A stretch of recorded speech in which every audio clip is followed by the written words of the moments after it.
Hey nerds, JNL here, and here's how I ended up getting 12th at Worlds. So basically I went into the draft with Theo's mindset, play 3 to 5 colors, splashing 4 Invoke.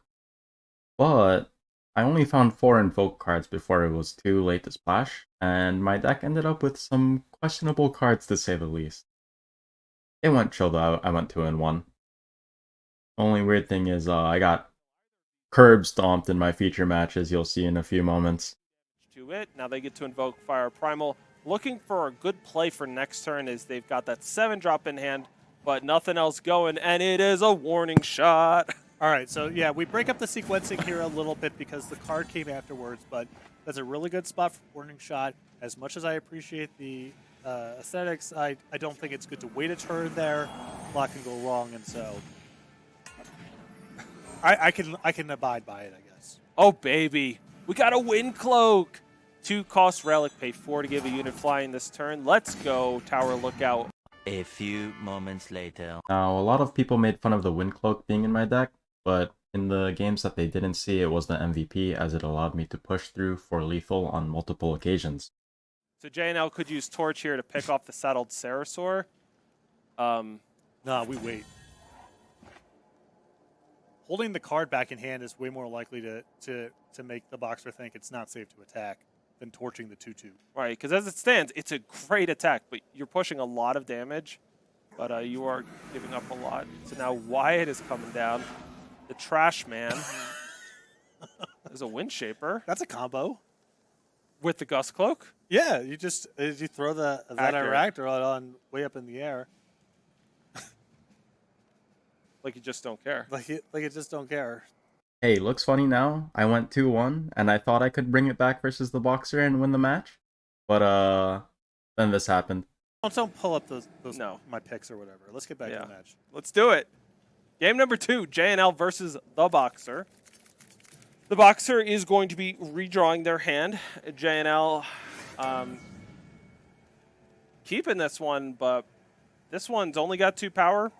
Got 3 primal cards, and I'm not seeing any primal cards, including any primal cards with Inscribe. This is a little tenuous here. It's okay. Start hit. Started. Well, when we get Searing Fisted, we will not be hitting. Goodbye. And again, maybe a conservative Searing Fist here, but Off top. you look at 3, nothing. 4, 5, 6 all accounted for. I like just using.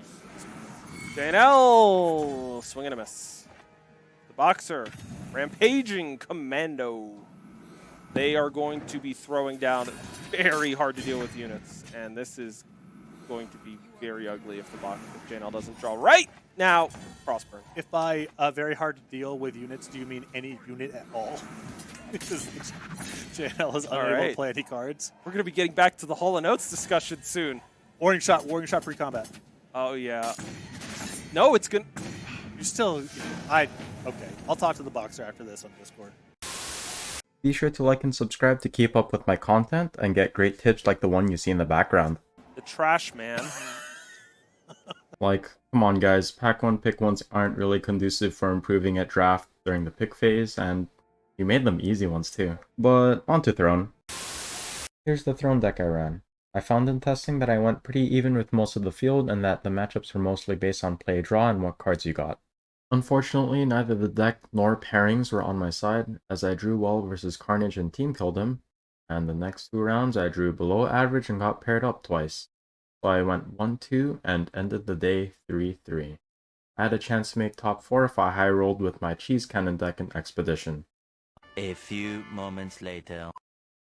Yeah, day 2 was pretty sad. And disappointing. And gave me crippling depression. Kind of being, but at least I predicted Theo to be a strong competitor from a few months back. For yourself coming in, who are the player or players who either Worlds or an Open who you'd really like to avoid a match with? A player who you really respect their skill. Probably Theo. I think of the players qualified for Worlds, I've probably talked to him the most, and I know he won the last draft open. Yeah, he won the last draft open. So, yeah, after speaking to him a bunch, I am a bit worried. 4 to 6 days later. Condolences to the Iron Man. Obviously, phenomenal job reaching our finals. Winner of $10,000, but $15,000 and the title of Eternal World Champion goes to the Overmaster. Congratulations once again to them. So, what a World Championships, and I think a very well-deserved champion indeed.